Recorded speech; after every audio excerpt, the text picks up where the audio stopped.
আরে ছাড়ুন তো মশাই, আপনার তেল মশলা বিভিন্ন রকমের হাবিজাবি দিয়ে এই মাছের তরকারি বানানো। আমি যেটা বলছি এটা একদম সাধারণভাবে খুব সহজভাবে বানানো যেতে পারে এই একটা রান্না, এবং খেতে অসাধারণ সুন্দর লাগে। একবার বানিয়ে দেখুন, দারুণ লাগবে। এই যে সবজি, প্রত্যেকটা সবজি কিন্তু সাধারণভাবে ধীরে ধীরে কষিয়ে রান্না করা হয়, ভাজা হয় না, খুব সুন্দর খেতে লাগে।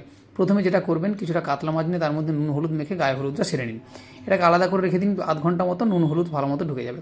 তারপর কড়াইতে পরিমাণ মতো সর্ষের তেল নিয়ে এবারে তার মধ্যে একটু নুন দিন যাতে করে মাছগুলো তলায় লেগে না যায়। এবার মাছগুলো দিয়ে মোটামুটিভাবে ভেজে নিন। ভেজে তুলে রাখার পরে এবারে কড়াইতে অল্প পরিমাণ তেল রেখে তার মধ্যে শুকনো লঙ্কা একটু কালো জিরে ফোড়ন দিন। আর কিছু ফোড়ন দেবেন না। এবারে প্রথমে লম্বা করে কেটে রাখা প্রায় 200 গ্রাম মতো আলু দিয়ে সেটাকে একটু নাড়াচাড়া করে ঢেকে মিনিট 5 মতো একটু রান্না করুন। তারপরে এর মধ্যে ডুমো ডুমো করে কেটে রাখা কুমড়োগুলো দিয়ে দিন। কুমড়ো দিয়ে সেটাকেও নাড়াচাড়া করুন, একটু রান্না করুন। এরপরে এক এক করে বেগুন, আর এখানে আমি দিয়েছি ঝিঙে। আপনি চাইলে অন্য কোনো সবজি অ্যাড করতে পারেন, যেমন ধরুন কাটোয়া ডাঁটা বা এই ধরনের কিছু। এবার এর মধ্যে একটু হলুদ আর একটু নুন, আর কোনো মশলা লাগবে না কিন্তু। এবার এটাকে দিয়ে ধীরে ধীরে নাড়াচাড়া করবেন। তেলের পরিমাণ কম রেখেছি, অন্যান্য কোনো মশলা দিইনি। এবারে ঝালের জন্য 2টো কাঁচা লঙ্কা দিয়েছি।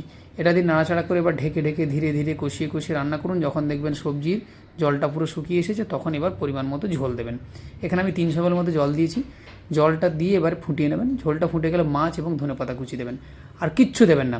ধীরে ধীরে ফুটে যখন গায়ে গায়ে সুন্দর আসবে, তেলটা ওপর ভেসে উঠবে, তাহলে দেখবেন রান্না আপনার শেষ। এবার গরম গরম ভাতের সঙ্গে এই ঝোল দিয়ে যখন খাবেন না, অমৃত লাগবে মশাই, অমৃত। যত রান্নায় আপনি মাছের করুন না কেন, এর কাছে সমস্ত কিছু ফেল। একবার বানাবেন এবং বানিয়ে কেমন লাগে আমাকে জানাবেন।